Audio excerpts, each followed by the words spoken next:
17, nós vamos ler, tá? 1 Timóteo 1, do 12 ao 17. A graça, a mão que nos sustenta por sua graça salvadora.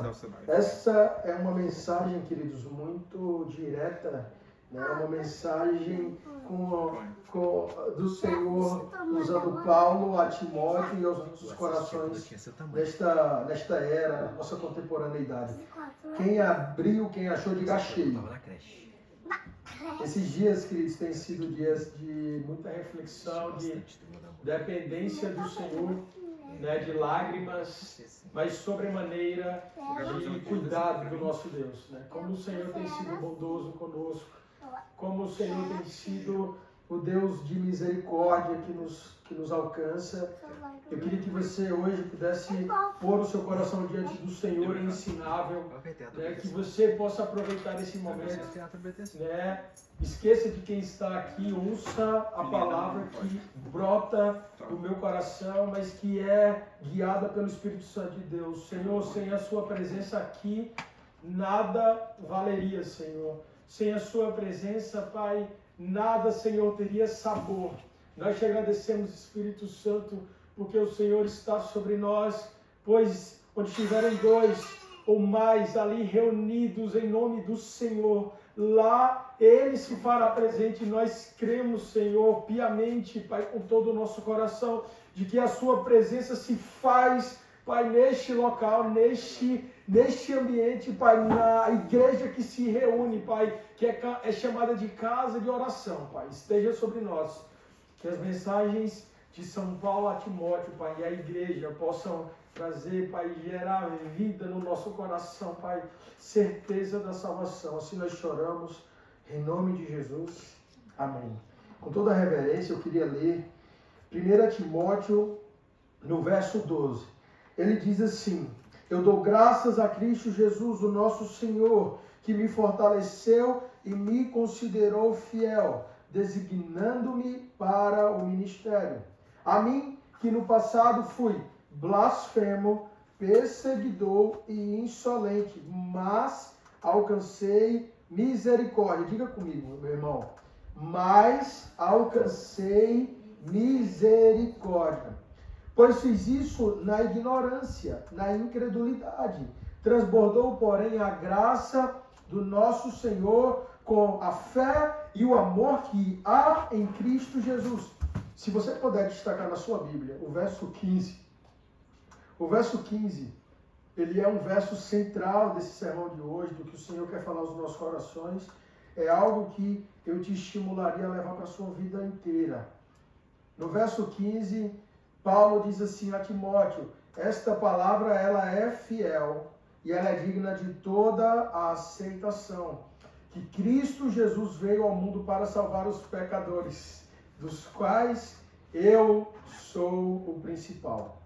Mas, por esta mesma razão, me foi concedida misericórdia, para que em mim, que sou o principal pecador, Cristo Jesus pudesse mostrar a sua completa longanimidade, e eu servisse de modelo para todos que hão de crer nele para a vida eterna. Grife também o verso 17 e guarde isso no seu coração, decore. Amanhã acorde decorando 1 Timóteo 1, 17, que diz assim: assim ao Rei eterno, imortal, invisível, Deus único, honra e glória para todo o sempre. Amém. Senhor, obrigado por sua santa palavra, Pai. Esta é a palavra do Senhor, Pai. Me inspire, Senhor Jesus, sem a qual, Pai, sem a sua presença, Pai, sem a qual eu nada posso fazer aqui, Senhor. Nós te agradecemos por hoje. Em nome de Jesus. Paulo, queridos, ele está escrevendo o que nós chamamos de epístolas, também conhecidas como cartas, a um rapaz muito jovem, né? Estima-se que Timóteo, ele pastoreando as igrejas, ele era um adolescente, né? Um homem muito jovem. E nesse momento, se nós percebermos, a partir de 1 Timóteo, Paulo ele começa a falar primeiro a liderança de Timóteo. Segundo, Paulo está aqui externando o seu profundo amor pela sã doutrina. Porque naquela época, nós não somos exclusivos. Naquela época, as pessoas tentavam criar falsas doutrinas, doutrinas que não tinham lastro, doutrinas que eram baseadas em ensinamentos humanos. E aqui Paulo, se você perceber, no capítulo 1, no início, ele já começa falando sobre falsas doutrinas, sobre a importância da lei, mas de que a lei, ela foi sobrepujada pela graça do nosso Jesus lá naquela cruz. De que a lei, ela não é anulada, ou seja, nós sabemos que somos pecadores, mas a lei, ela não é em si mesmada, ao contrário, ela aponta para a cruz de Cristo e a sua graça que nos salva. E é muito fantástico poder ler essas palavras, o que Paulo escreve a Timóteo, como era uma palavra viva, porque nesse momento de ensino, Paulo fala de si mesmo.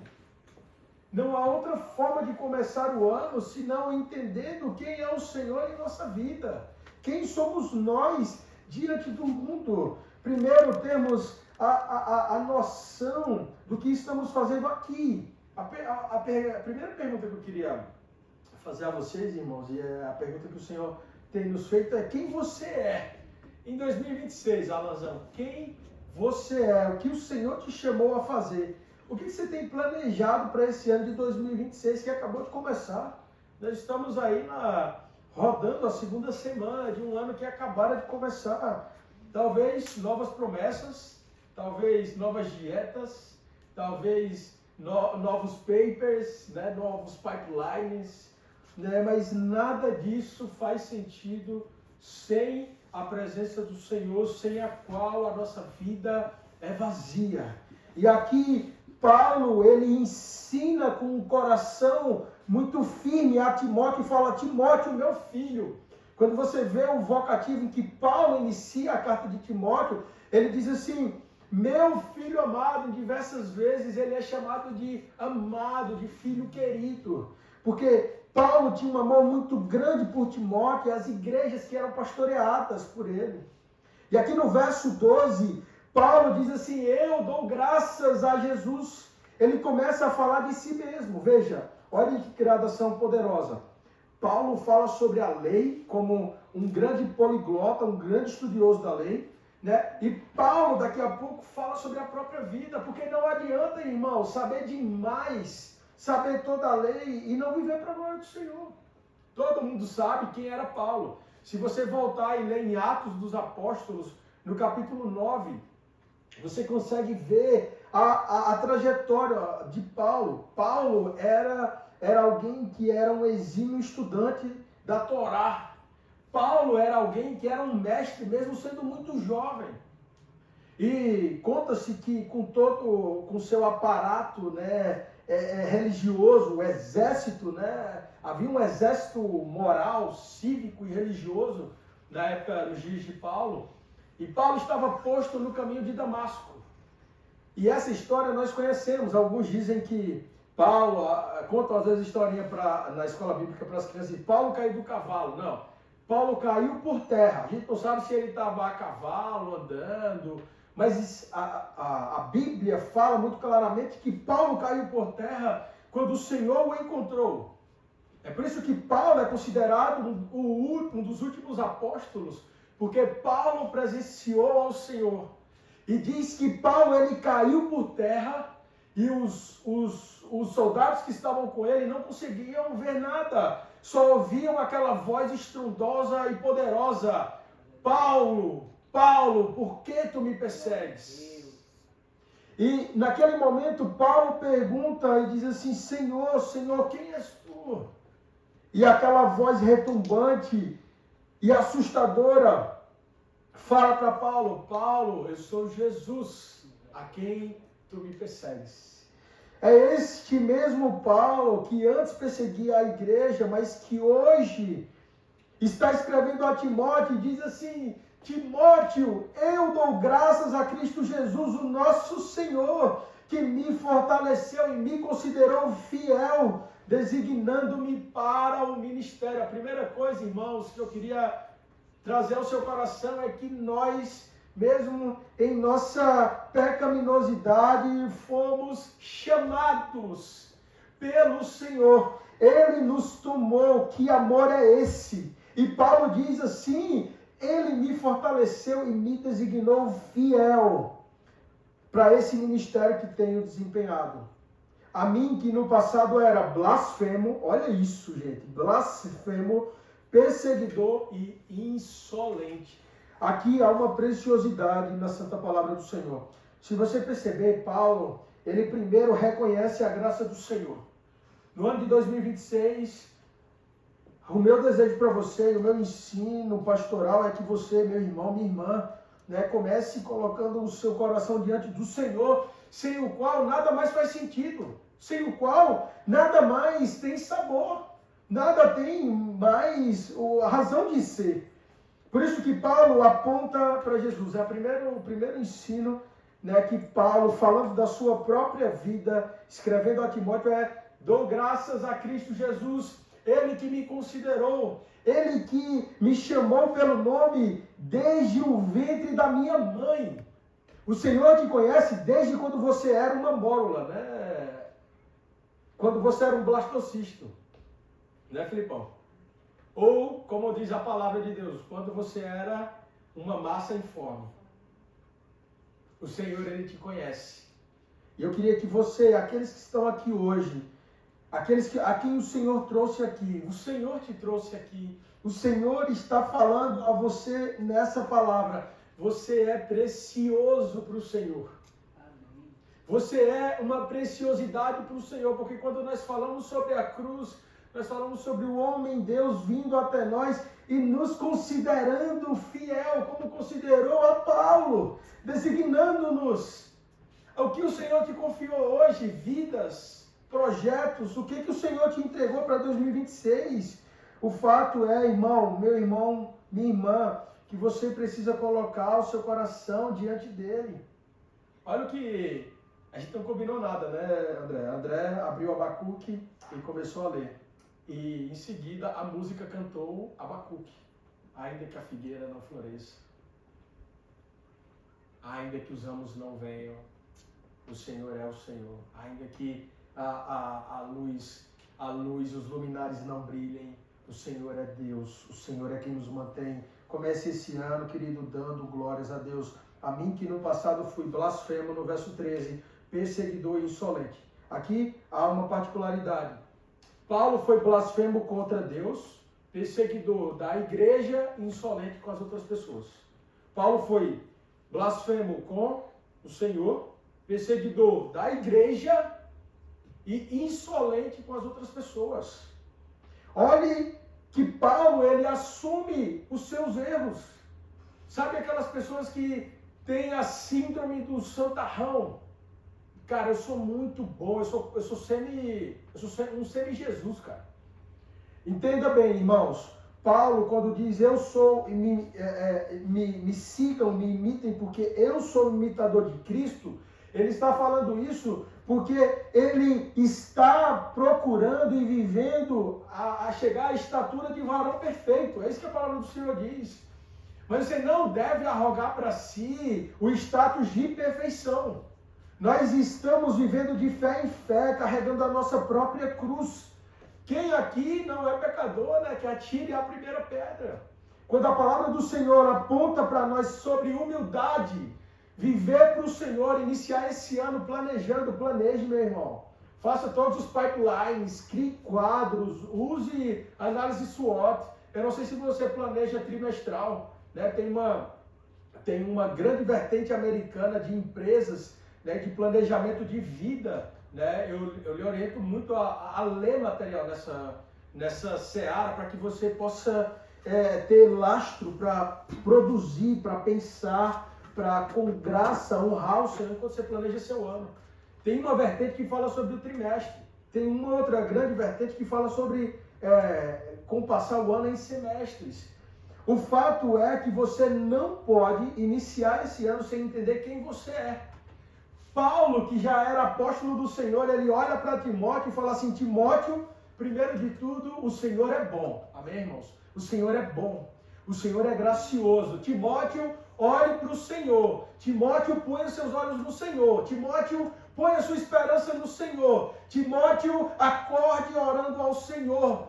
Timóteo, durma agradecendo ao Senhor. Timóteo, nada nessa vida faz sentido sem a presença do Senhor, sem a qual nada tem sabor. Segunda coisa, Timóteo, ouve de Paulo: eu fui blasfemo, perseguidor e fui alguém inconsequente com as outras pessoas. Paulo, ele olha para si mesmo e ele tem noção dos seus pecados. Não adianta, irmãos. Eu não sei quem viu essa semana, saem vários tabloides, no Christian Today também, a história sobre o Philip Yancey. Não sei quantos já leram aquele livro, Decepcionado com Deus. Foi um best-seller, 15 milhões de cópias vendidas pelo mundo inteiro, mais de 30 línguas, assim, um sucesso estrondoso. Eu não sei quem leu, mas o Philip Yancey, né, ele escreveu livros que me acompanharam na minha adolescência, na minha juventude. E nessa semana ele veio a público confessar um pecado. O cara tem 76 anos, 76, e desde os 68 ele cometia adultério com uma outra mulher casada, cristã, que era próxima do ministério. Dos 68 aos 76 ele desonrou ao Senhor, desonrou a família, desonrou a esposa dele depois de 55 anos de casados. Ele não é um jovem na flor da idade. Ele é um senhor. Ele é um senhor de mais de meia centena de anos, mais de meio século de vida. E mesmo assim, o pecado o atraiu. Por isso que a Bíblia diz que o diabo ele é como um leão que ruge em derredor buscando a quem possa tragar. Aquele que está em pé, cuide-se para que não caia. E essa semana, Philip Yancey, com milhares de seguidores, vem a público e diz assim: eu pequei. Pequei contra o Senhor. Pequei contra a minha esposa. E é incrível a posição da esposa. A esposa estaria autorizada, biblicamente, a não continuar casada com Philip Yancey, depois de 55 anos de casado. Biblicamente falando. E ela veio a público e disse: meu marido é pecador, o que ele fez é nefasto. O meu coração está magoado. Eu não sei como vou lidar com isso, mas o mesmo Senhor que perdoou o Philip Yancey, lá naquela cruz, é o mesmo Deus que há de me fortalecer e perdoá-lo. Essa mulher, né, esse homem com mais de 60 anos de ministério, que desonra publicamente o nome do Senhor, ainda mais destruindo, né, assumindo a responsabilidade por destruir outro lar. Ele vem a público e ele se coloca diante do Senhor, da sua esposa. Ele foi afastado, né, agora iniciou-se o processo de aposentadoria, né, mas eu fiquei pensando e conversando num grupo de amigos, pastores também, nós conversávamos sobre o que levou, talvez, o Philip a cometer, dos 68 anos de vida aos 76, o adultério. Ele não era um jovem mais com todas as frivolidades da juventude. Ele não era um jovem com altas cargas de testosterona, e ainda que fosse. O que o Senhor quer nos ensinar é que nós precisamos lutar contra o nosso pecado, reconhecê-lo e viver para a glória de Deus. Aquele homem começou um processo de restauração. 76 anos de vida, irmãos. E quando eu li a publicação, eu fiquei sem acreditar. Ele veio a público e falou, ele fez: filha, eu sei que os meus atos desonrosos vão fazer com que muitas pessoas afastem-se do Senhor. Olha a responsabilidade que às vezes nós carregamos. Porque por mais que nós falemos, eu sou miserável, eu sou pecador, eu sou dependente da graça do Senhor, olhem para Jesus. As pessoas se inspiram em nós que servimos, que lideramos, que escrevemos livros, que fazemos palestras, que fazemos sermões expositivos. Nós somos referência. E Paulo, aqui numa carta, que era uma carta sobre lei, sobre legalismo na igreja, ele fala de si mesmo, porque não adianta, irmãos, colocar o nosso Senhor no centro de todas as coisas e não exteriorizar isso para as outras pessoas. A primeira coisa é ponha o Senhor como o lastro, como a base, glorifique ao Senhor, é o que Paulo está dizendo. Escrevendo uma carta importante, se você quiser tomar nota disso, né, primeiro sermão do ano, né, amanhã, durante a semana, medite nisso, quando você for planejar o seu ano, quando você for pensar, vou ficar em São Paulo, vou para os Estados Unidos, vou para Curitiba, vou para o Nordeste, vou para a Ásia Central, vou ficar em São Paulo, vou empreender, vou fazer concurso público, né, o que você quer fazer da vida, mas antes tome essas 4 verdades como verdades poderosas. A primeira é o que Paulo diz, falando da própria vida, escrevendo uma carta fulcral, crucial para a igreja e para Timóteo. Dê, Timóteo, graças a Deus. Dê, Timóteo, graças, honra, majestade, dignidade ao nosso Deus, sem o qual nada faz sentido. É a primeira coisa. Deus precisa ser o centro da nossa vida. Isso é o que os gregos chamariam de axioma. Um axioma é uma verdade básica, é uma verdade basilar, sem a qual as outras não podem existir. Essa precisa ser o axioma de 2026, irmãos, na nossa vida. Glória e honra ao nome soberano e poderoso do nosso fiel e amado Jesus. Essa é a verdade basilar, é o axioma da nossa vida. A segunda coisa é lute contra o seu pecado. Busque santificar-se. Busque estar diante do Senhor. Paulo aqui já era um grande plantador de igrejas e ele olha a mim que no passado. Paulo não olha para o passado com remorso, ele olha para o passado com lágrimas nos olhos, agradecendo ao Senhor, o seu resgatador. Olha que Paulo ele diz no passado, ele faz um aposto temporal e diz no passado, no que passou, não no meu presente, não no meu futuro. Eu fui blasfemo, eu fui perseguidor e eu fui insolente. Perceba, Paulo não olha para o seu pecado, para o seu passado, para as suas misérias com um olhar de remorso, porque o remorso nos para, mas um coração grato ao Senhor pelo nosso resgate traz vida. Primeira coisa, irmãos, o Senhor é o centro de todas as coisas. Segunda coisa, olhe para a sua vida, para os seus pecados e para o seu passado com um coração de gratidão, procurando a santificação. Olha o que o vídeo falou hoje para a gente, né? O personagem começa a correndo a corrida da vida e diz assim, eu preciso ser perfeito, eu preciso chegar lá antes de me entregar ao Senhor. Quantas vezes eu ouvi isso falando de Jesus para amigos meus? Cara, então, agora não é a hora, eu acho que eu preciso melhorar um pouco mais, eu preciso honrar minha esposa, eu preciso parar de sair à noite depois do trabalho. Eu falei, cara, você precisa de Jesus hoje, para que a sua vida seja transformada. No verso 14, transbordou, porém, a graça de nosso Senhor, com a fé e o amor que há em Cristo. Essa aqui é a centralidade do nosso sermão, queridos. Essa palavra ela é fiel e digna de toda aceitação, que Jesus Cristo veio ao mundo para salvar os pecadores, dos quais eu sou o principal, ou eu sou o pior. Aqui o Senhor está, através de Paulo, escrevendo a Timóteo, dizendo assim, a graça do Senhor que me alcançou, a graça do Senhor que me trouxe para perto. Nós que antes éramos afastados, destituídos da glória de Deus, o Senhor nos trouxe de volta. Por isso que ele diz, essa palavra é digna de aceitação, que Cristo veio ao mundo para salvar pecadores. Eu e você, irmão, somos pecadores. Eu sou o pior que você imagina.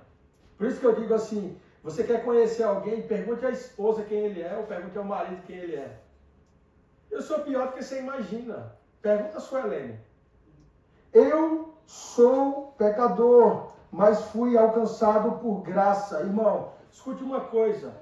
que essa palavra, que essa verdade possa adentrar o seu coração. E hoje estão aqui aqueles a quem aprove ao Senhor. Essa é a palavra dele ministrada aos nossos corações. Pare de viver no seu passado. Olha o que Paulo disse. No passado, eu fui blasfemo, eu fui perseguidor, eu fui insolente, mas foi no passado. E agora eu testifico, e essa palavra é a verdade, de que a graça do Senhor me alcançou, apesar de ser um dos piores. Ele me salvou, e essa graça que salva pecadores nos transforma. Em 2026, irmão, eu queria que a sua maior certeza fosse a salvação em Cristo Jesus.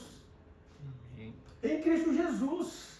Os platônicos, eles gostam muito de falar sobre a morte, o fim das coisas. Só que às vezes a gente valoriza tanto, a gente estuda Cícero, a gente lê as cartas de sabedoria de Júlio César. Nós lemos as indicações diárias dos assênios. Nós lemos sobre os livros de sabedoria da Babilônia. Mas nós esquecemos que a Santa Palavra do Senhor é um livro poderoso. Nela está a causa da nossa fé, a causa da nossa vida. E aqui o Senhor tem nos chamado, queridos, a vivermos para a glória dele. Como eu estava dizendo, Platão, ele falava muito sobre o fim das coisas. Né? Nós temos Sócrates, Platão e Aristóteles na ordem. E Sócrates, né, teve aquele momento ali quase etéreo da cicuta em que ele foi condenado à morte. Platão fala muito sobre o fim das coisas a partir de Sócrates. E ele começa a olhar para o final das coisas, para o telos, né? o fim teleológico. Telos do grego é fim. Né? Qual que é o fim da sua vida? Qual que é o fim teleológico da sua existência? E não tem como começar, gente, 2026 sem pensar qual é o fim, a finalidade da nossa vida. E como diriam os platônicos, né, nós precisamos olhar para o fim para entender o começo e o durante. Só que a Bíblia fala disso há muito tempo, quando o provérbio diz assim, muito mais sabedoria há numa casa onde há luto. Porque o fim das coisas nos põe no nosso lugar, no nosso presente. O que você tem pensado quando isso aqui não mais existir? Isso é uma coisa que precisa estar, gente. O fim é um axioma prático que precisa permear a nossa mente. Os nossos dias não são eternos. A nossa vida não é eterna. Portanto, entenda o que você tem feito. Olha, Filipenses, 76 anos de vida. Ele para e olha, eu pequei contra o Senhor, pequei contra todas as coisas, pequei contra tudo que escrevi, tudo que ensinei. Parece que às vezes nós perdemos o fim teleológico da nossa vida, da nossa existência, para que fomos criados. Se você quer viver um 2026 poderoso, entenda que a sua vida hoje precisa ser vivida com um fim teleológico, o fim de todas as coisas. Há um momento em que eu não estarei mais aqui, que os meus filhos não me terão mais. Eu tenho a impressão que nós perdemos muito tempo com coisas que não condizem com o nosso fim teleológico. Nós precisamos entender que somos finitos e que no seu coração haja essa verdade de que apesar de ser pecador, você foi salvo pelo Senhor. Portanto, nós vivemos agora uma vida, não pelo mundo, mas nós vivemos uma vida baseada na fé do Filho de Deus. É o que Paulo fala. Que nós já não somos de nós mesmos, mas nós somos de Cristo. Isso muda todas as coisas. Imagine que pensar no fim muda a nossa vida agora. Pensar no fim de todas as coisas muda a nossa vida já. É por isso que Paulo, ele começa dizendo, olha que poderoso esse início de carta. Paulo diz, confie no Senhor, Timóteo, que o Senhor seja a real expressão da sua vida, seja o centro da sua vida. Segunda coisa, Timóteo, olhe para o seu próprio pecado, dando graças a Deus. Terceira coisa, Timóteo, você foi salvo por graça. Graça sobre graça, irmão. Quer viver um 2026 poderoso, sustentado pela mão do Senhor? Viva debaixo da poderosa graça do Senhor. Eu lembro quando eu era moleque, eu lembrei essa semana conversando com alguns amigos, eu era muito crente, velho. Quando eu era moleque, Filipão, eu era crente valendo, assim, brabo, crente, 30 vezes mais. Muito crente. Eu orava, Senhor, se um dia a minha vida te desonrar, o Senhor me tira, me leva. Porque eu quero viver a eternidade com o Senhor. Eu era moleque, velho. Eu orava esses trem com 7 anos de idade, 8 anos de idade. Senhor, a minha vida ela é sua. Eu quero viver para ti. Eu quero estar em sua presença. Escute uma coisa, meu irmão, minha irmã. Você tem a oportunidade dada por Deus neste ano de viver coisas poderosas com Ele. E eu não queria que ficasse só em 2026, que fosse palavras afirmativas, positivistas. Ou vai ser o melhor ano das nossas vidas, vai ser não sei o que, não.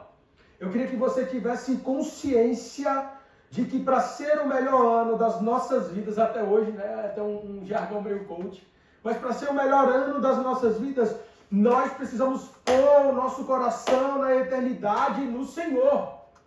Pensar no fim de todas as coisas transforma a nossa vida já, agora. Pensar no fim de todas as coisas dá honra ao Senhor, entendendo que nós somos pecadores, mas que fomos eternamente selados pelo Senhor Jesus. Quando foi ao terceiro dia, Maria Madalena veio e ele não estava lá. Onde está o corpo do meu mestre? Ali a morte havia sido vencida para sempre. Amém, irmãos? Por esta razão me foi considerada a misericórdia. Eu já quero finalizar. Para que em mim, que sou o principal dos pecadores, Cristo Jesus pudesse mostrar a sua longanimidade, ou misericórdia, né? Longânimo, aquilo que é longo, paciente. E eu servisse de modelo para os que hão de crer nele para a vida eterna. Assim, ao Rei imortal, ao Rei eterno, imortal, invisível, Deus único, honra, glória para todo sempre. Amém. Ao único, aquele que é digno, aquele que é digno de receber a nossa glória, as nossas exaltações. Que Jesus, irmão, seja a centralidade da sua vida em 2026. Escute uma coisa, que os seus dotes, que as suas mãos, que a sua inteligência, que o seu cognitivo, que a sua vida, que cada célula do seu corpo possa viver para o Senhor. Se você tem orado ao Senhor, você tem buscado ao Senhor em oração, ponha também a sua vida, ponha seus anseios, tira a sua vida do passado. Eu vou pedir a Alan para colocar essa música que a gente cantou hoje, ao único. A Bíblia sendo cantada, ao único que é digno de receber.